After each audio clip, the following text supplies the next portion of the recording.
ये गई तकरीबन आधा कप बारीक कटी हुई बंद गोभी। इसमें हम शामिल करेंगे यहाँ पर गाजर, आधा कप हमने डाली शिमला मिर्च। इसके अलावा हम इसमें शामिल करेंगे ये किशमिश। अब हम डालेंगे इसमें मेयोनीज। सीजनिंग में हम ऐड करेंगे इसमें चीनी, पिसी हुई काले मिर्च हम डालेंगे इसमें 1 टीस्पून के करीब। चीज़ का हम 1 क्यूब डालेंगे। 1-2 आपने काशे ले लेनी एप्पल की डालेंगे। इसको अब हम मिक्स कर लेते हैं, ठीक है।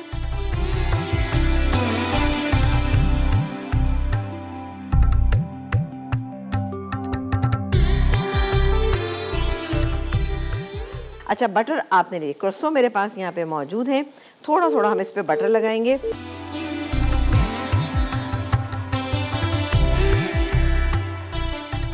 अच्छा, इस पे अब हम थोड़ा सा केचप भी लगाएंगे, सही जी।